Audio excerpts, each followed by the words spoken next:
اپنے اس کے رشیا کے ریلیشنز ہیں. تو ویسے آپ کیا دیکھتے ہیں کہ ابھی جو ایک معاہدہ کل ان کی طرح ایک نہیں بلکہ کئی معاہدات ہوئے ہیں, تو ان معاہدات میں دفاعی حوالے سے غالباً زیادہ ہوئے ہیں, تو ان بیلنس سا نہیں ہو جائے گا اس میں ریجن میں؟ دیکھیں پھر وہی بات آ گئی کہ کون سی قیادت اپنے ملک کے مفاد کے لیے کام کرتی ہے. اچھا, ہسٹوریکلی یہ ہمارے ڈور سٹیپ پہ ایک سپر پاور تھی روس کے نام سے, ہم نے اس کو بالکل اگنور کیا اور ہم اتنے 1000 کلومیٹر امریکہ کی طرف جھک گئے. انہوں نے آپ کو پوری طرح استعمال کیا جہاں جہاں امریکی مفادات, اسی لیے ہم اپنی ریلیشن شپ کو ان کے ساتھ ٹرانزیکشنل کہتے ہیں. اچھا, کوئی پرماننٹ ریلیشن نہیں.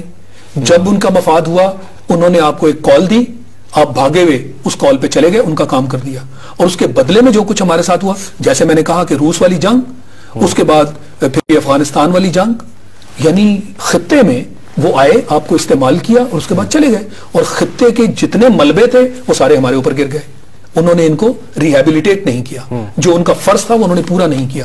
تو پاکستان جو ہے وہ ایک واقعی اکھاڑا بنا رہا, مفادات کسی اور کے تھے اور جنگیں ہم لڑتے رہے اور ان کے استعمال میں ہم آتے رہے. لہٰذا آج کیا ہوا ہے کہ تاریخی طور پر جو روس ہے اس کے تعلقات انڈیا سے بہت گہرے ہو گئے. آج جب امریکہ اس کے قریب آیا تو روس تھوڑا سا پیچھے ہٹا. اب کیا ہوا, پچھلے دنوں آپ نے دیکھا کہ روسی ڈیفنس منسٹر پاکستان آئے, یعنی اب ایسے نظر آ رہا تھا کہ روس جو ہے اب پاکستان کی طرف جھکاؤ کا اظہار کر رہا ہے. فوری طور پہ جو ہندوستان کی قیادت ہے اس نے اس کا نوٹس لیا, انہوں نے کہا نو. اچھا, یہ ریئیکشن ہے اس کا؟ یہ ریئیکشن ہے کہ ہم روس کو پاکستان کے قریب نہیں آنے دیں گے. امریکہ کے ساتھ تو ہمارے جو ریلیشنز ہیں وہ تو پہلی میں نے کہا نا سیزنل ریلیشنز ہیں, کہ جب کہیں موسم اچھا ہوا ان کے لیے تو انہوں نے ہمیں پکارا, ہم نے ان کی سروس کی. یہ کوئی اس طرح کے ریلیشنز نہیں ہیں. روس نے بھارت کے ساتھ بڑے مضبوط ریلیشنز بنا کے رکھے ہوئے ہیں. آج فوری طور پہ ان کا آپ ریئیکشن دیکھ لیجئے.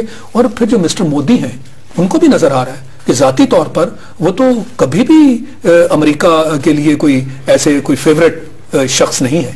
یہی مودی صاحب ہیں جن کو انہوں نے آج تک ویزا دینے سے انکار کیے رکھا.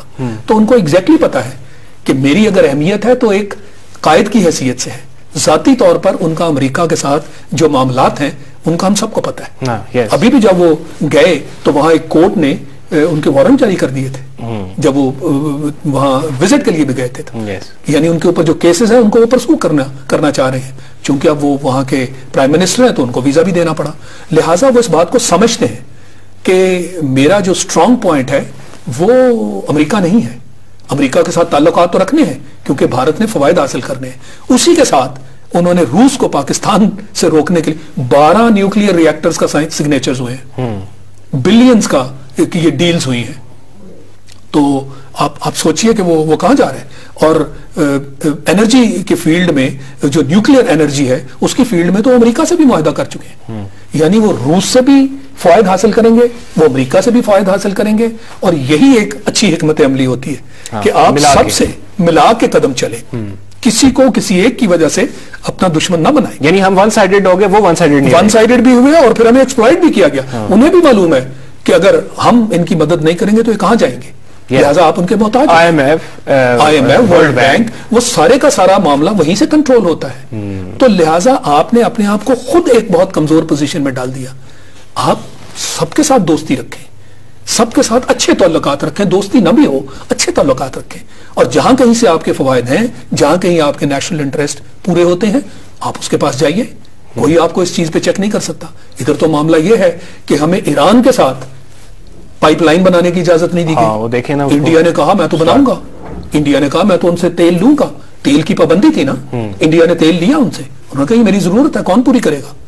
تو انڈیا نے اس سے فائدہ اٹھایا, مگر ہمارے اوپر پابندی لگا دی گئی اور ہم نے وہ پابندی مان بھی نہیں. انڈیا تو ان کو آنکھیں دکھاتا ہے نا جی, باقاعدہ طور پہ امریکہ کو آنکھیں دکھاتا ہے. وہ کہتے ہیں کہ جی ایک سٹرونگ جمہوریت ہے وہاں. یس, سٹرونگ جمہوریت ہے, اکانومی ٹھیک ہے, نیشن ایک سالڈ طریقے سے کھڑی ہے, قیادت وہاں پہ جو ہے وہ سنسیئر ہے اپنے ملک کے ساتھ. اور وہاں کبھی ایسا آپ نے نہیں دیکھا کہ قیادت کے اندر باتیں ہو رہی ہوں, فلاں غدار ہے تو فلاں جو ہے اس کو نیچا دکھا دو, گالی گلوچ ہو رہا ہے, ایک دوسرے کے اوپر الزامات کی بھرمار ہے. اور یہیں سے وہ ان چیزوں کو پک کر کے آپ وہ جو انڈین پینلز آتی ہیں ڈسکشن کے لیے, وہ آپ ہی کو کوٹ کرتی ہیں کہ آپ کا فلاں لیڈر تو یہ کہہ رہا ہے.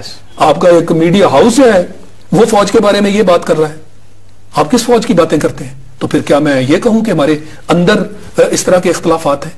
یہ جب قوم اکٹھی، ہمارے اندرونی معاملات جو ہیں اس کے اندر اختلافات ہو سکتے ہیں، مگر کسی ایسے پلیٹ فارم سے ایسی آواز نہیں اٹھنی چاہیے کہ جو دوسرے ملکوں میں ہمیں بدنام کرتے ہیں، اور پھر آپ ہی کی بات جو ہے اس کو وہ کوٹ کیا جائے.